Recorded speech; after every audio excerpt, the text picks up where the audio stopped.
Jingai Musume 153. Bar Part 2. Editors, Sebastian, Speed Phoenix, Joker. The results of my analysis were as follows. General information. Name, Nell. Race, Mid-Devil, Human. Class, Skilled Swordsman, Hero. Level, 59. HP, 2996-2996. MP, 7670-7670. Strength, 684. Vitality, 757. Agility, 902. Magic, 898. Dexterity, 1101. Luck, 1299. Unique skills. Barrier magic. Accelerate. Skills. Holy magic V. Sword mastery V. Enemy detection 4. Crisis detection V. Dagger mastery 3. Fire magic 2. Titles. Holy blades wielder. Chronic yes man. Protector. She seemed to be making use of some sort of item in order to conceal her identity, but it wasn't anywhere near as powerful as the Demon King's. My level 10 skill blew right through the item's effects and laid everything bare. Her false stats were still displayed, but their original values remained right there beside them, albeit in brackets. Wait a second. When the hell did she get this strong? It had only been about a month since I last saw her, but Nell had grown a lot.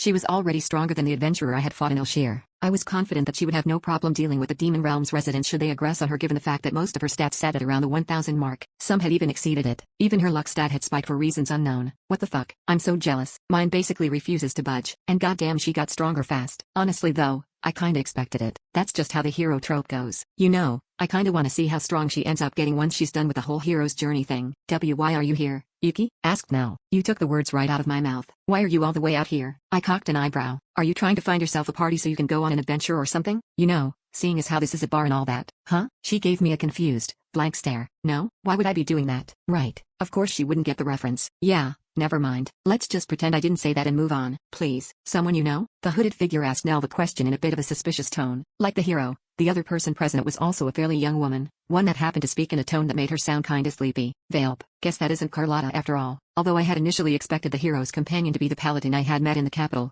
I soon came to realize that such an event was unlikely. Carlotta had been a part of the brass. She probably wasn't going to be allowed to just randomly up and casually leave the country unless there were extenuating circumstances. Is it just me? Or is basically everyone I know a chick? Most of my friends are girls. In fact, I don't think I have a single male friend at all. The ratio seems kinda skewed. Does that mean I just so happen to have a lot of female friends? Or is it more like my friend count is just kinda low to begin with? Okay, you know what? I'm not really sure I want to find out, so I may just stop.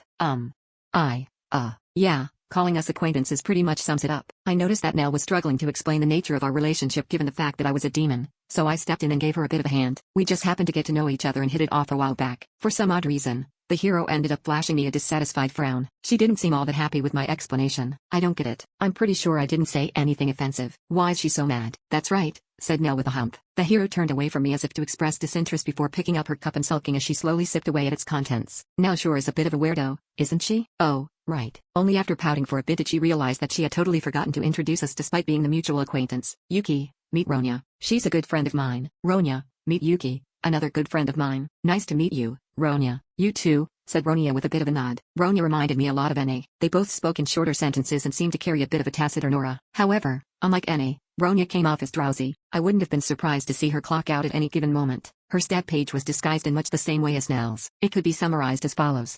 Name, Ronya Lucider. Race, Mid-Devil, Human. Class, Skilled Sorceress, Court Mage. Level, 42. Ronya was a court mage, and she had stats to match. Most of her numbers, like strength and the like, were pretty average as far as humans were concerned, but her magic and dexterity were both through the roof. She was sure to prove useful in anything that even remotely resembled a magical slugfest. That said, all her stats were lower than Nell's. She failed to surpass the hero even in the areas in which she was most gifted. Comparing the two really served to emphasize just how special Nell was. She was so divorced from human standards that her raw stats could completely eclipse those of a court mage, an individual I assumed to be high-ranking and highly specialized. You know, now that I think about it, she was probably like straight fresh out of training when I first met her. Huh? If she had started getting stronger even just a few months earlier, I might have ended up getting butchered on the spot.